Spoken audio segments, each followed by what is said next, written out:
এই কাটাবাড়ি বাজারে প্রধান উপপ্রধান সহ আমাদের পার্টির নেতৃত্ব কমরেড জামাল হোসেন আছে, আজবার আলী আছে, আবুল কাশেম সহ ইয়াসিন আলী সবাই আছি আমরা। এখানে প্রায় 70টা বাড়ি জলমগ্ন অবস্থায় আছে, খাড়া খাড়া জলমগ্ন আছে। তাদের খোঁজ খবর কেউ নেয়নি। পাশে এমএলএ বাড়ি, এখানে পঞ্চায়েত সমিতি হচ্ছে যে তৃণমূলের, কিন্তু খোঁজ খবর নেই না। আমরা পার্টির পক্ষ থেকে এসেছি, গ্রামীণ এমএলএ কি আপনাদের কাছে এসেছিল? খোঁজ খবর নিয়েছে? কোনো খোঁজ খবর নেয়নি। তাহলে জামাল দা কি বলবেন বলেন? কি বলছেন নেতৃত্ব, কি বলছে? উপপ্রধানকে বললাম যে আমাদের তো অবস্থাটা খুব খারাপ, আমরা তো থাকতে পেলাম না, আমাদেরকে সাপে খাইছে, আমাদের তো বাচ্চা উপপ্রধান বলছি যে আপনারা এখানে থাকবেন না, আপনাদেরকে থাকার জন্য অন্য ব্যবস্থা করে দেবো, ব্যবস্থা করে দেন আমাদের। তাহলেই করো। উপপ্রধান প্রধান আলোচনা করি, পার্টি নেতৃত্ব সহ কুমার পুণ্যের স্মারক জন্য আমি দিয়েছিলাম, দিয়েছি তো নাকি? আমি শুধু রাখি, আমি মোটামুটি চেষ্টা করছি।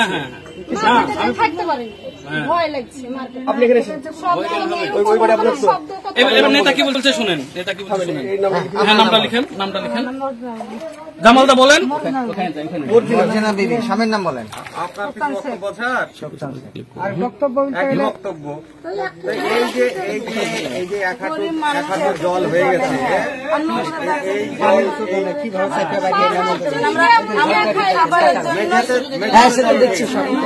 এইটাকে প্রতি বছর হয় না? প্রতি বছর হয়, কিন্তু একবারে মানে এখান থেকে চলে যায়, এই জল নামার কোনো ব্যবস্থা হয় না।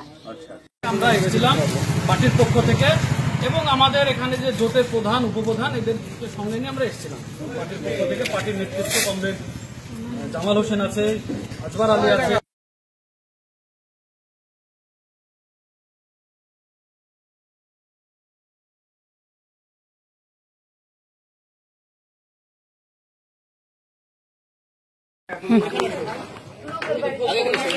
আমরা প্রধান উপপ্রধান সহ এসেছি। আপনার নামটা কি বলেন?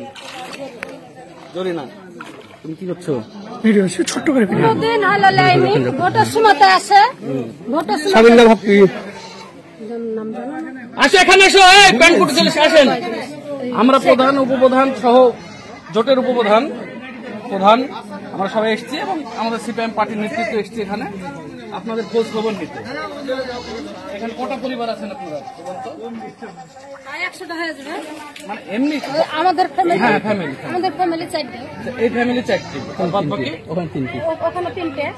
দেখুন কি অবস্থা, কি পরিবেশ। পাশে এমএলএর বাড়ি, কোনো খোঁজ খবর নাই সব পরিবারের। আমরা পার্টির পক্ষ থেকে এখানে এসেছি। এখন তিরপাল চাইলে এখন তিরপাল দিচ্ছে না, তিরপাল আমরা দিব। আসেন, আপনারা আসেন। আমরা আমাদের পার্টির পক্ষ থেকে যতটা আমাদের আছে, সামর্থ্য আছে, আমরা দিব। দেখে বাড়ির ভিতরে এসো।